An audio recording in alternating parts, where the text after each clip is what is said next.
Well, for analysis of convention highlights and California's role in this upcoming election, I'm joined by Joe Garofoli from the San Francisco Chronicle, Kitty Felde, Washington correspondent for KPCC, Southern California Public Radio, and Debra Saunders, conservative columnist for the San Francisco Chronicle. Some exciting times. Do you think, or did, the Democrats deliver on bringing energy to President Obama's bid for re-election? I think Bill Clinton was definitely the star of the week. He even outshouted the president, I think, with his speech this week. I think Michelle Obama had a better speech this week. The president's speech last night was, good, but it's hard when he's asking for more time. And it's almost like an apologetic speech in some way. Well, let's talk about 4 years ago when we were in Denver, and Barack Obama gave this amazing speech, and he had the Greek columns behind him, and people were stomping their feet, and he was the one. He's not the one anymore. What we had was, Bill Clinton was the one, Michelle Obama was the one, or them.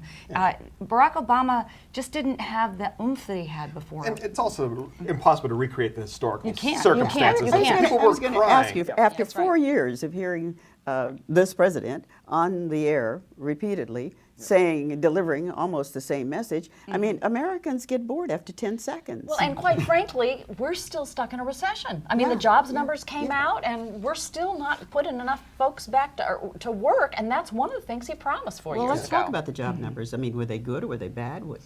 They were disappointing. They were bad. They were. they were bad. Tell me what bad is to the three of you. Well, first of all, the raw numbers are the unemployment rate is 8.1%, which is down from what it was, but fewer people are looking for work. Only 96,000 jobs were created, which is less than was expected. And it's the expectations. You expected after July that things weren't going to continue to rise, and they just didn't. And it's worse in California than it is nationwide. Well, California numbers are looking up, so.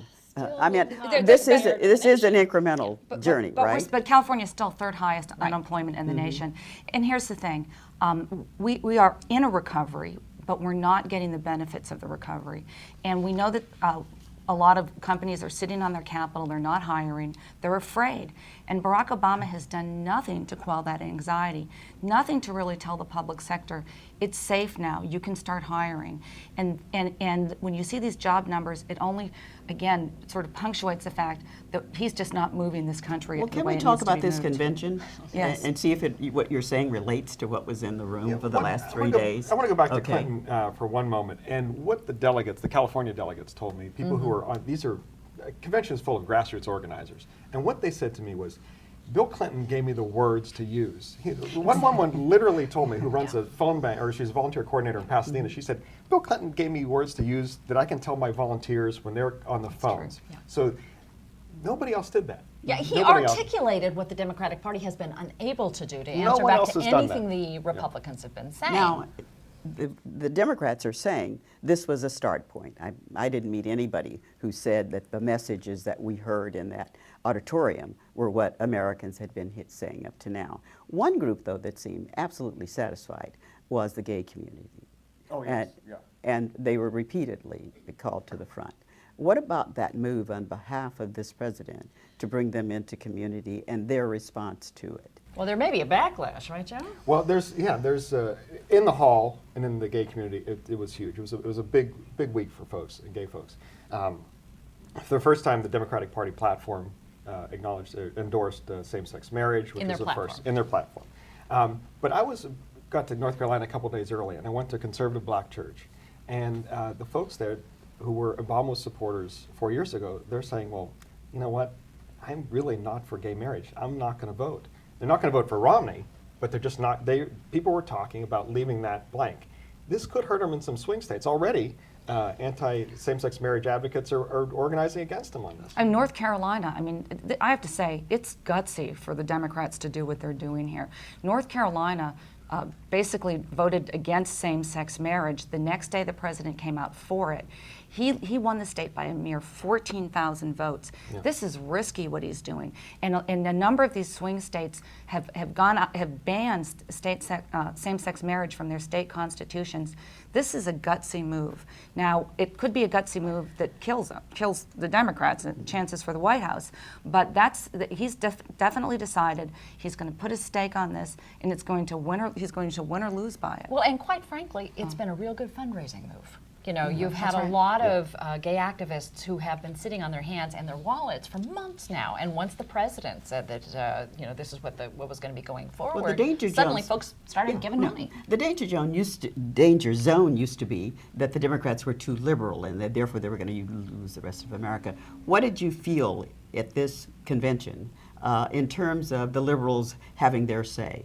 Have you heard any complaints that things didn't move far enough or they moved too far? Well, I think inside the hall, this is generally a progressive group, a very liberal group, so they're happy with things. But there was sort of the big fumble this week was when the platform didn't include the word God. Republicans called that out, and it also changed the party, removed the party's position supporting Jerusalem as the capital of Israel. At the last minute, they had to sort of ram that back in, and we got to see that on television. And it was a very ugly, it was a voice vote. You know, the ayes have it, the nays have it, blah, blah, blah. It was terrible, and it was a bad moment for... But did it allow Obama to show leadership here? Because he's the one that said, I want this changed. Antonio Villaraigosa served as the enforcer here, because when he gave the voice vote, it was clear that more people were against it at first than for it, and he just basically ignored them. He kept having them vote. He had them vote again, and then the third time he said, oh, it passes, even though it was about the same. He basically was the enforcer. I saw him yesterday, and he said, well, I listened to everybody. Everybody had a voice because they had 10 minutes to object, and nobody did. Well, now I want to talk about the way this happened, though, because I talked to delegates yesterday morning who did not even hear about this until the voice vote was called for. One person told me they were in the ladies' room. I spoke with people from the Muslim caucus, and they also said, we didn't hear about it at all. Half of our folks weren't even in the seats because they did it at 5 o'clock in the afternoon. So I think as much as anything, Democrats were outraged about the process. And I heard one GOP pundit tell me that, yeah, we would have done it too at the GOP, but we would have done it after midnight when no one was watching. Well, I talked to Michael Yaki, who's a former San Francisco supervisor. He ran the Democrats' platform in 2008. He said this is a huge fumble. It's an unforced error. First of all, the rules of platform making is do no harm. Don't have a major embarrassment like this. And the second rule is look back at the previous platforms and hew closely to the language there, because you don't want to make any big strides like this, especially 60 days from the election. And one more strike, I'm sorry, Bill, but one more strike on that rules thing, which is that Villaraigosa was supposed to be the rising star, sort of being hinted that perhaps he was running for VP because he's been hitting all the swing states on behalf of Obama. This video is going to follow him the next 4 years. It's a bad optics for Tony V. Well, you're talking about a stumble on platform. The Republicans had their own in terms of women and women's right to choose. Which one of those is going to be more I think it's about a fumble, though. They're pro-life. Well, maybe it's not. It was a fumble to those in this hall here in Charlotte. Yeah. So when we talk about that, let's move to comparing the two. You're all there for both of them. You're in Tampa, you're here. I wasn't in Tampa. My colleague Frank Stoltz was, but I did watch on television. Okay. Well, anyway, so let's just do a little comparing from what messages that got out, clarification of messages or enthusiasm that's coming from this. What can we expect? I went to both. Okay, all right. Well, I think what we've learned from both parties is that they're not playing to the middle; they're playing to their bases. Right. And the Republicans, they talked a message for small business owners, and they did what they wanted to do. Barack Obama did what he wanted to do, the Democrats. They're reaching to the base. I don't know what they're going to do for the middle, because that really is where the battle is. So they want to energize people. They want to make sure that people turn out and vote. And that's the key. That's well, going to be the key.